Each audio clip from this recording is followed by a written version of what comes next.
নমস্কার বন্ধুরা, তনুশ্রী রান্নাঘর অ্যান্ড ব্লগস চ্যানেলে তোমাদের সবাইকে স্বাগত। তোমরা সবাই কেমন আছো? আশা করি সবাই ভালো আছো। আমিও ভালো আছি। আজকে আমি তোমাদের সাথে চিংড়ি মাছ দিয়ে আলু পটলের একটা রসার রেসিপি বা ঝোলের রেসিপি শেয়ার করছি। তো চলো তাহলে শুরু করা যাক আমার আজকের এই রেসিপিটি। এখানে আমি বড় বড় গলদা চিংড়ি মাছ নিয়ে নিয়েছি বন্ধুরা। এখানে কিন্তু মোটামুটি 700 গ্রামের মতো মাছ নিয়ে নিয়েছি। মাছের যে সুরগুলো আর পাগুলো ছিল সেগুলো কিন্তু আমি কেটে বাদ দিয়ে দিয়েছি।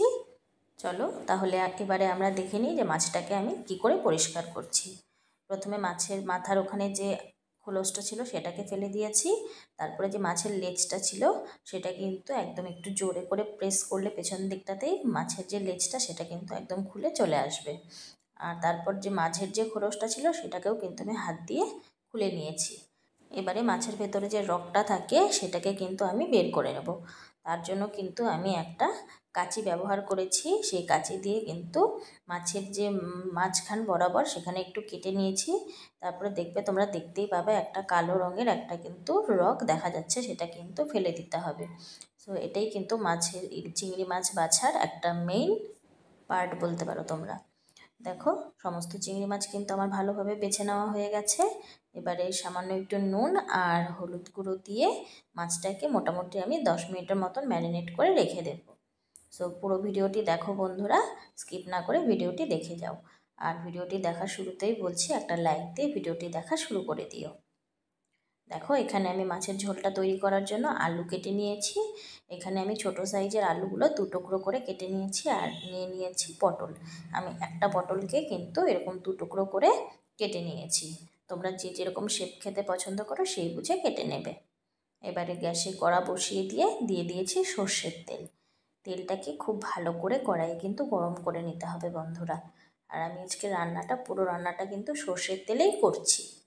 তেল গরম হয়ে গেলে এবারে যে চিংড়ি মাছটাকে আমি নুন হলুদ মাখিয়ে রেখেছিলাম সেই চিংড়ি মাছটাকে কিন্তু আমি ভেজে নেব। যেহেতু চিংড়ি মাছটা কিন্তু একটু শক্ত হয় খেতে, সেই কারণে চিংড়ি মাছ কিন্তু খুব একদম বেশি ভাজার দরকার নেই, তাহলে কিন্তু আরও রাবারের মতন একদম শক্ত হয়ে যায়। সেই জন্য একটু উল্টে পাল্টে একটু হালকা করে ভেজে নিলেই কিন্তু মাছটা ভাজা হয়ে যাবে। সো প্রথম স্টেপের মাছ আমার ভাজা হয়ে গেছে। পরবর্তী মাছগুলো আমি ঠিক একইভাবে কিন্তু ভেজে নিচ্ছি বন্ধুরা। চিংড়ি মাছ দিয়ে তো তোমরা অনেক ধরনের রেসিপি খেয়েছো। সো আমার তৈরি একবার এই আলু পটলের রেসিপিটা খেয়ে দেখো বন্ধুরা, দুর্দান্ত লাগে খেতে। দেখো, মাছগুলো ভাজা হয়ে গেছে, সমস্ত মাছই আমি তুলে নিয়েছি। এবারে কড়াইটা পরিষ্কার করে ধুয়ে নিয়ে তারপরে কিন্তু আমি দিয়ে দিয়েছি আবারও সর্ষের তেল। এবারে তেল গরম হয়ে গেলে আলু যে কেটে রেখেছিলাম সেই আলুগুলোকে নুন হলুদ দিয়ে একটু লালচে ব্রাউন কালার করে আমি ভেজে তুলে নেব। আলুগুলোকে উল্টে পাল্টে ভালো করে ভেজে নিচ্ছি। আলুগুলো ভাজা হয়ে গেছে বন্ধুরা। এবারে তেল থেকে আমি আলুগুলোকে তুলে নিলাম। এবারে ওই তেলের মধ্যেই আমি দিয়ে দিয়েছি পটল। আমি এখানে সামান্য একটু নুন দিয়ে পটলগুলোকে ভেজে নেব। এখানে আমি হলুদ ব্যবহার করিনি, কারণ হলুদ দিয়ে পটলটা ভাজলে তেলটা কিন্তু একদমই কালো হয়ে যায়। এখানে একটু ঢাকা দিয়ে আমি পটলটা ভেজে নিয়েছিলাম, তাহলে পটলটা খেতেও খুব ভালো হয় আর একদম সফট হয়ে আসে। এবারে পটলটাও কিন্তু ব্রাউন কালার করে আমি ভেজে নেব। উল্টে পাল্টে ভালো করে পটলগুলোকে ভেজে নিচ্ছি। পটলগুলো ভাজা হয়ে গেছে বন্ধুরা। এবারে কিন্তু তেল থেকে আমি পটলটাকেও তুলে নিলাম। এবারে পটল ভেজে নেওয়ার পরে যে তেলটা ছিল সেই তেলে আমি দিয়ে দিয়েছি ফোড়নের জন্য 2টো শুকনো লঙ্কা আর হাফ চা চামচ কিন্তু দিয়ে দিয়েছি এখানে কালো জিরে।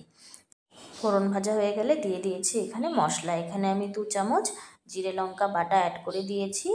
দিয়ে দিয়েছি স্বাদ মতো নুন, হলুদ গুঁড়ো। এবারে সমস্ত মশলাটা খুব ভালো করে কিন্তু আমি কষিয়ে নিচ্ছি। এখানে আমি 1.5 চা চামচ জিরে আর 8-10টা লঙ্কা একসাথে কিন্তু পেস্ট করে নিয়েছিলাম, সেই মশলাটাই কিন্তু এতে অ্যাড করে দিয়েছি। আর দিয়ে দিয়েছি এখানে একটা মিডিয়াম সাইজের টমেটো, সেটাও পেস্ট করে নিয়েছিলাম।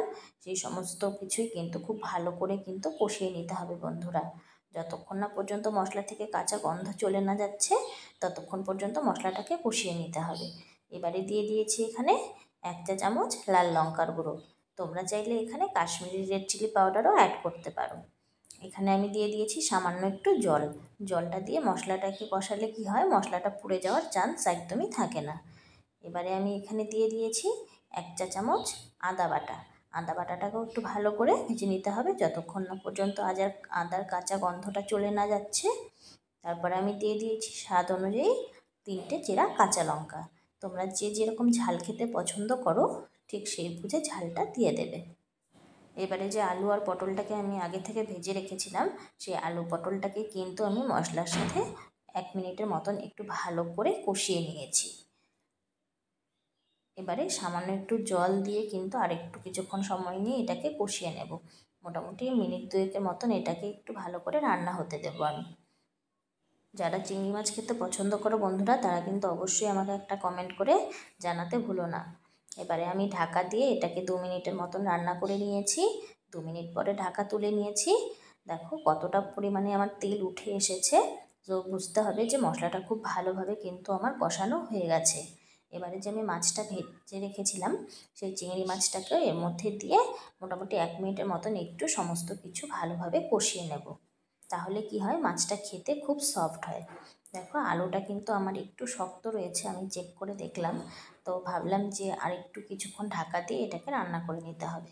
সেই কারণে আমি আবারও 1 মিনিটের মতন একটু ঢাকা দিয়ে এটাকে রান্না করে নিয়েছি।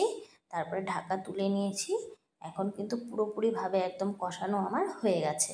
আলুও খুব ভালোভাবে কিন্তু সেদ্ধ হয়ে গেছে। দেখো একদম ধরলেই একদম পুরো গলে যাচ্ছে আলুটা। এবারে গ্রেভির জন্য আমি জল দিয়ে দেব। তো ঝোলের জন্য জল দিয়ে দিয়েছি পরিমাণ মতন। তোমরা যে যেরকম ঝোল খেতে পছন্দ করো সেই বুঝে জলটা দিয়ে দেবে। যেহেতু এটা আলু পটল দিয়ে আমি চিংড়ি মাছের রসা তৈরি করছি, সেই জন্য কিন্তু খুব বেশি জলও দিইনি, আবার একদম ঘনও রাখিনি। আমি এখানে 1/2 চামচ মতো নুন অ্যাড করে দিয়েছি। মনে হচ্ছিলো যে নুনটা কম কম হয়েছে, সেই কারণে আমি আরও 1/2 চামচ নুন দিয়ে দিয়েছি। এবারে মোটামুটি আরও 4 থেকে 5 মিনিটের মতন এটাকে কিন্তু ভালো করে ফুটিয়ে নিতে হবে ঝোলটাকে। তাহলেই কিন্তু তৈরি হয়ে যাবে আমার আজকের এই আলু পটল দিয়ে চিংড়ি মাছের ঝোলের রেসিপিটি। সো ভিডিওটি যদি তোমাদের ভালো লেগে থাকে বন্ধুরা, অবশ্যই একটা লাইক দিয়ে পাশে থেকো। আর আমার চ্যানেলটা এখনও পর্যন্ত সাবস্ক্রাইব না করা থাকলে প্লিজ ঝটপট গিয়ে সাবস্ক্রাইব করে পাশে থাকা বেল আইকনটি প্রেস করে দিও। সকলে পরবর্তী ভিডিওর অপেক্ষায় থেকো। ভালো থেকো, সুস্থ থেকো।